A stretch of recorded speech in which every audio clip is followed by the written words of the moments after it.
Looters and gunmen roamed the streets in the Central African Republic after rebel troops overthrew the government. The former president is in exile and the state has all but collapsed.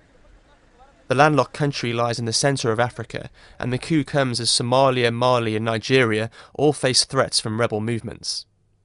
Life in the capital city of Bangui is only just showing signs of life starting to return to normal after 3 days of chaos. But this conflict is just one of many to plague this troubled African nation.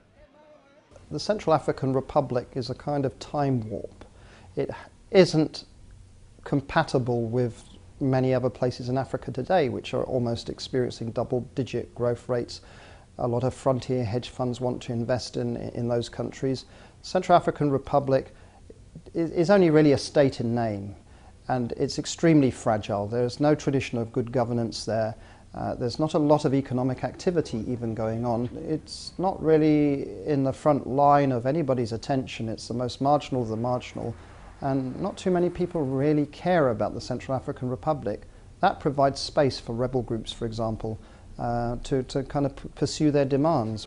The Central African Republic is rich in natural resources such as gold, diamonds and uranium, and yet is one of the world's least developed nations.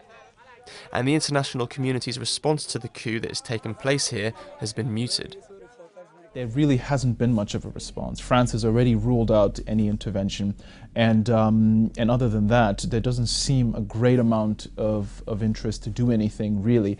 But that may have something to do with the fact that CAR has suffered from political instability of this sort for a number of years now, and in a way it actually isn't that much of a break from what sadly we could call the norm. South African President Jacob Zuma, meanwhile, has confirmed that at least 13 of the country's soldiers have been killed, with 27 others wounded in battles with the rebels, the biggest military loss since the apartheid era.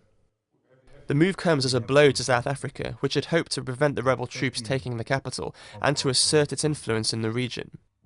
The South Africans have said that we can't let these kind of things happen, so the insinuation is that the troops will remain. There are reports, I don't think they've been confirmed, that more troops are going there, but clearly this is an embarrassment for South Africa. It's a blow to South Africa. And South Africa does see itself as a regional power economically and politically, and it has previously sent troops into peacekeeping missions. It's troubling that the rebel leader on Monday this week said that he intended to stay in power for 3 years before elections and that he would rule by decree. That's not what the Central African Republic requires. The Central African Republic has never enjoyed a period of stability or prosperity since independence from France in 1960. Neither does it have a tradition of good governance or much in the way of economic activity.